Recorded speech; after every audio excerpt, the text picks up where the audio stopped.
Salut, bienvenue à l'école d'architecture de Paris-Malaquais. C'est ici que se tient actuellement l'exposition Archifolie pendant une quinzaine de jours. Archifolie, c'est la rencontre inédite entre le sport et l'architecture proposée dans le cadre des Jeux Olympiques et Paralympiques de 2024. À cette occasion, les 20 écoles d'architecture de toute la France ont été invitées par le ministère de la Culture à collaborer avec les fédérations sportives pour concevoir et construire 20 pavillons dans le parc de la Villette à Paris et qui seront occupés tout au long des Jeux. Les premières maquettes et esquisses de ces projets ont déjà été dévoilées et je vous propose de les découvrir avec les équipes pédagogiques et les étudiants qui en sont à l'origine.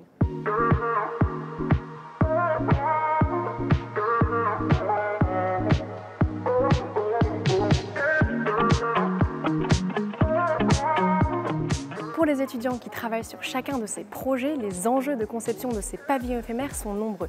Ils doivent d'abord traduire l'imaginaire du sport et l'identité de chacune de ces fédérations sportives, mais aussi et surtout montrer la capacité de l'architecture à répondre aux défis actuels en étant sobre, écologique et réemployable.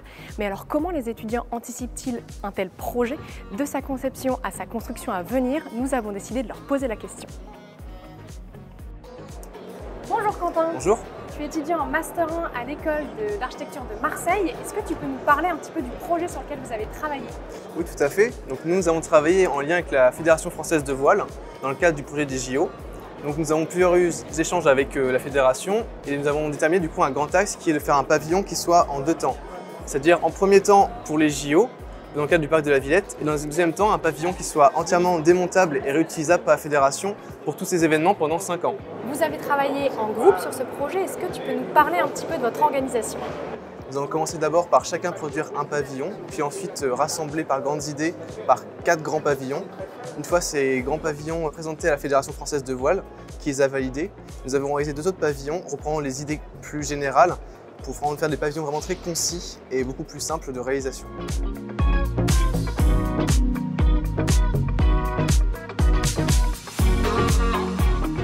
Ces projets de pavillons éphémères sont aussi appelés des folies en référence aux bâtiments déjà livrés par Bernard Tschumi dans les années 80 dans le parc de la Villette à Paris.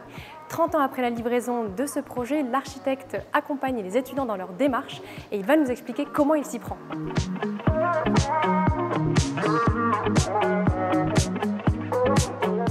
Bonjour Bernard Tschumi, merci pour le temps que vous nous accordez.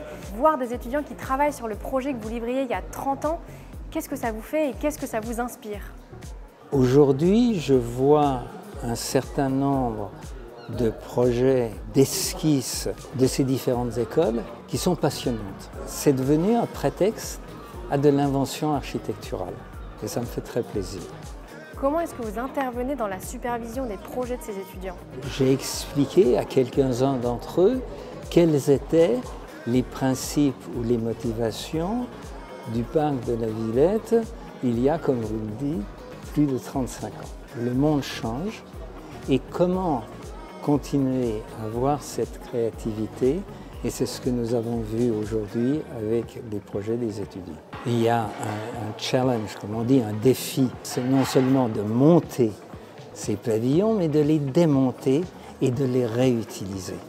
C'est absolument passionnant, c'est absolument fondamental dans ce que l'architecture va être dans le futur, c'est-à-dire une certaine habileté à pouvoir s'insérer dans des contextes différents.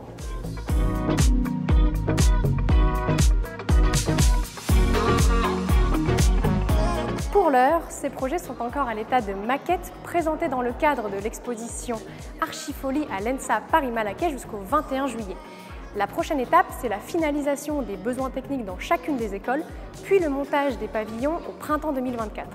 Cette initiative est portée par le ministère de la Culture, avec le Comité national olympique et sportif français et en partenariat avec les écoles d'architecture. Nous vous invitons à suivre ce projet sur les réseaux sociaux et la chaîne YouTube du ministère de la Culture. Salut!